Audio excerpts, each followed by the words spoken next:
அஸ்ஸலாமு அலைக்கும் வரஹ்மத்துல்லாஹி வபரகாத்துஹு. அல்ஹம்துலில்லாஹ். இன்னைக்கு ரொம்ப பயனுள்ள ஒரு திக்ரை பற்றி பார்க்கலாம் இன்ஷா அல்லாஹ். உடனடியாக நமக்கு ஒரு தேவை நடக்கணும், ரொம்ப இக்கட்டான சூழ்நிலையாக இருந்தாலும் சரி, இல்லை எனக்கு இந்த ஒரு விஷயம் உடனே வேணும், இல்லை இந்த நபர் ஏதோ ஒரு பொருளாக இருக்கலாம், இல்லை உங்களுடைய வார்த்தை அந்த இடத்துல பழிக்கணும், இல்லை நீங்கள் ஒரு இடத்துக்கு போகிறீங்க, உங்களுடைய காரியம் வெற்றி பெறணும், நீங்கள் போகிற வேலை கரெக்டாக நடந்து முடிக்கணும் அப்படின்னாலும் சரி, அல்லாஹ் மேலே நம்பிக்கை வச்சு இந்த ஒரு திக்ரை நீங்கள் அதிகமாக ஓதுங்க. எப்போ ஓதணும் அப்படின்லாம் எந்த ஒரு கணக்கும் இல்லை. உங்களால் எவ்வளோத்துக்கு எவ்வளோ ஓத முடியுதோ ஓதுங்க. 100 முறை கூட ஓதலாம், இல்லை 1000 முறை ஓதலாம். உங்களுடைய விருப்பம் தான், எவ்வளோ ஓதணுன்னாலும் ஓதுங்க. 100 முறையாச்சும், குறைஞ்சது 100 முறையாச்சும் ஓதுங்க. இல்லை உங்களால் அதிகம் ஓத முடியும்னாலும் ஓதிக்கோங்க. நீங்கள் போகிற காரியத்தை அல்லாஹ் தாலா வெற்றியை அதில் தருவான். நீங்கள் என்ன ஒரு செயலுக்காக ஓதுறீங்களோ அந்த செயலை உங்களுக்கு நிறைவேற்றி தருவான் இன்ஷா அல்லாஹ். முழு நம்பிக்கையோடு நீங்கள் ஓதி பாருங்கள். ரொம்பவும் பவர்ஃபுல்லான அமல்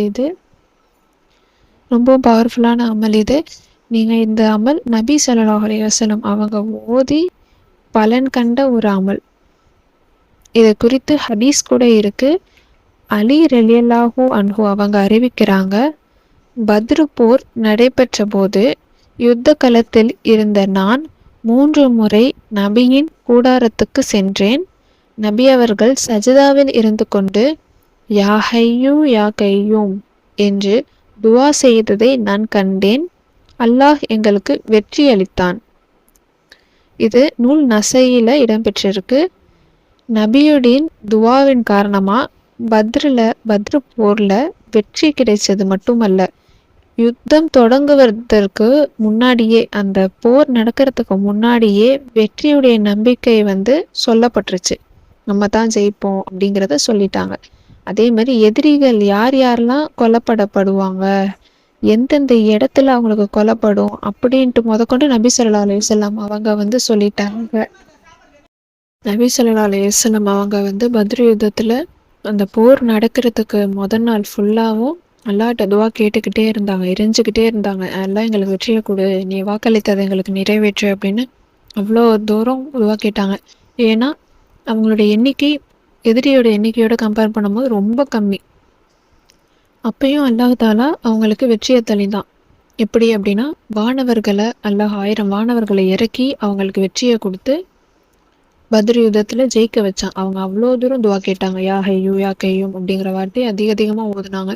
அதே மாதிரி நாமளும் எந்த ஒரு செயல் செய்கிறதா இருந்தாலும் சரி, அதில் வெற்றியை நாட்டுறதுக்காக இருந்தாலும் சரி, உடனடியாக ஒரு சிரமத்தில் இருந்தாலும் சரி, அதிகமாக இந்த ஒரு வார்த்தையை நீங்கள் சொல்லி பாருங்கள். எண்ணிக்கைன்னு இல்லை, எத்தனை தடவை வேணாலும் நீங்கள் ஓதி பாருங்கள். குறைஞ்சது 100 முறையாச்சும் ஓதுங்க. ஆனால் ஒரு விஷயம் என்ன அப்படின்னா, தொழுகையோட முறையிடுங்க, தொழுகையே கையாளுங்க.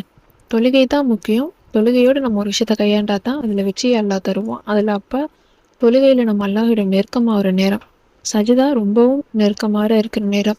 அந்த நேரத்தில் உகந்த நேரத்தில் அல்லாஹ்விடம் முறையிடுங்க. கண்டிப்பாக அல்லாஹ் தாலா உங்களுக்கு வெற்றியை நாடுவான். வெற்றியை மட்டுமே நாடுவான். ஹலாலான பாதையில் அல்லாஹுடைய துணையோடு நீங்கள் முறையிட்டு பாருங்கள். யா ஹையூ யா கையூம் அப்படின்னா, அல்லாஹ் தான் நிலையானவன், அல்லாஹ் தான் நிரந்தரமானவன், அவனுக்கு தான் எல்லாமே. இதனுடைய அர்த்தமே நிலையானவன், அவன் தான் நித்தியமானவன். அவனிடம், அந்த ரப்பிட நம்ம அழைக்கிறோம். யாராலையும் எதுவுமே செய்ய முடியாது, அல்லாஹுவால மட்டும்தான் எல்லாமே செய்ய முடியும். அந்த ரப்பிட நம்ம அழைச்சி கேட்கும் பொழுது கண்டிப்பாக அல்லாஹ் தாலா நம்மளுடைய ஹாஜத் அனைத்தையும் நிறைவேற்றி, நம்மளுடைய ஆசைகள் அனைத்தையும், துவா அனைத்தையும் கபூலாக்குவான் இன்ஷா அல்லாஹ். நம்பிக்கையோடு நீங்கள் ஓதி பாருங்கள். அஸ்ஸலாமு அலைக்கும் வரஹ்மத்துல்லாஹி வபரகாத்துஹு.